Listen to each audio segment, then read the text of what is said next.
Në maleve për të gjithë ata që e kanë lënë tokën e tyre në mal për të kërkuar një jetë më të mirë jashtë Shqipërisë. Malet kanë qenë gjithnjë larg jetës dhe larg zhvillimeve të këtij vendi. Malet kanë qenë gjithnjë vendi ku shqiptarët janë tërhequr për të mbrojtur, për t'ju fshehur atyre që i kërkonin për t'i marrë rob e për t'i asimiluar. Por sot ka ardhur dita e bekuar, kur malet mund të bëhen edhe ato pjesë e burimeve të mirëqenies shqiptarëve. Sepse sot, për herë të parë në historinë tonë, ne kemi dy gjëra që deri jo shumë vite më parë nuk i kishim. Kemi Shqipërinë e besuar nga bota dhe shqiptarët e botës me besimin tek Shqipëria.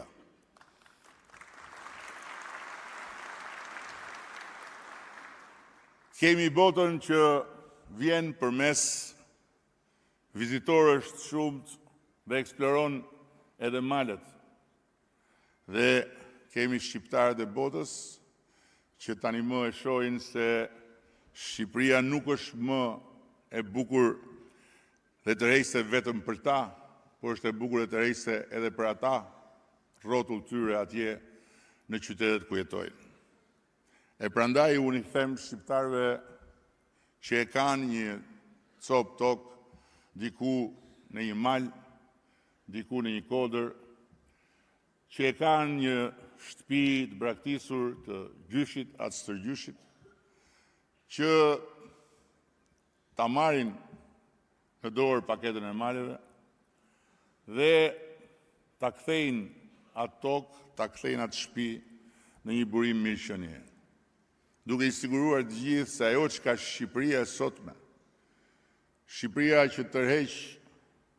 12 milion turistë në vit, është në gjendje të bëjë për ta, fal investimit të tyre natyrisht dhe mbështetjes së qeverisë, është që nga ai burim i ri mirëqenie, ata do të fitojnë në fund muajit më shumë se që fitojnë duke punuar për të tjerët jashtë atë dheu. Dhe kjo e maleve natyrisht vlen për të gjitha. Një komunitet global shqiptar i arsimuar, i lidhur, me ndikim dhe krenar, një komunitet që e kupton Shqipërinë dhe botën, një komunitet që mund të shërbej si urë, jo vetëm mes vëndeve, po mes ideve, mes kulturave, mes mundësive, është një komunitet antarët e të cilit, pavarësisht nëse vendosin të kthehen për të qëndruar në Shqipëri, apo duke qëndruar kudo ku janë, i kthejnë syt nga Shqipëria, kanë jo vetëm shumë për të bërë për Shqipërinë, por sot kanë edhe çfarë të fitojnë duke punuar me Shqipërinë. Dhe kjo është arsyeja pse dita e sotme është e rëndësishme, jo sepse jemi mbledhur,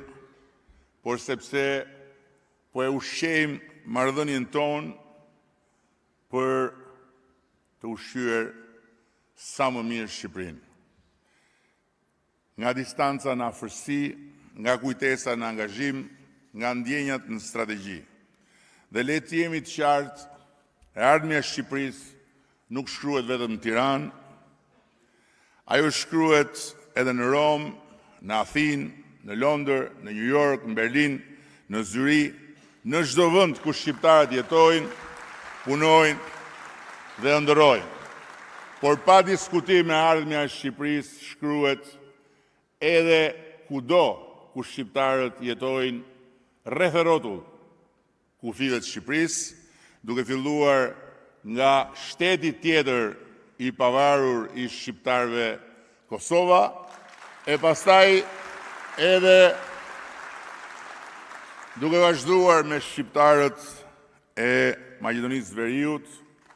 të cilët s'duhet ta harroj askush, janë një popull shtetëforbus i Republikës fqinje dhe mike të Maqedonisë Veriut, e duke vazhduar dhe me shqiptarët në Maltëzi e gjetë. Në këtë rast dëshiroj të falenderoj për praninë ministrin e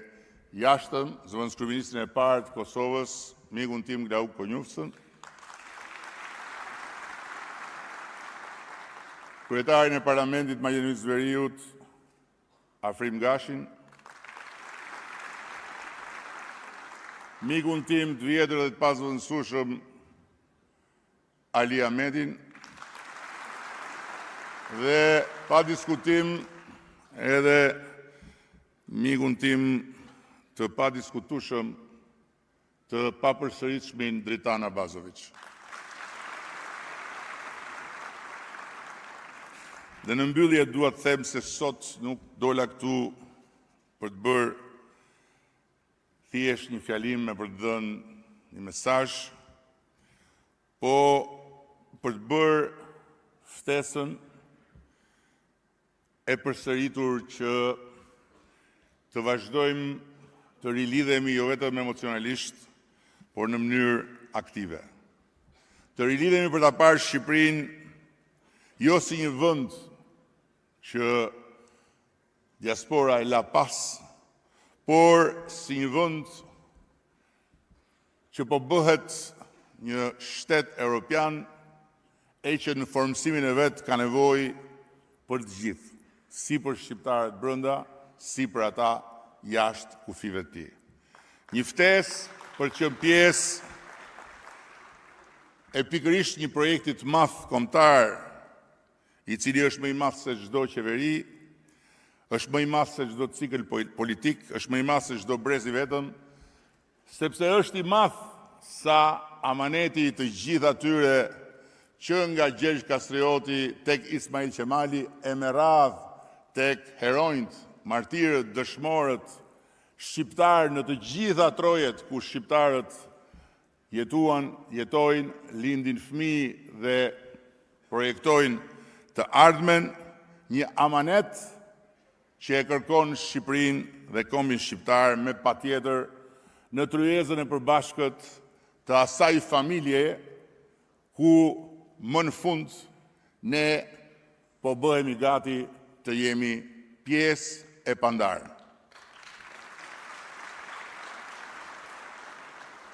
Çka do të thotë në fundit të jemi pjesë e pandar e një familje popujsh si popull,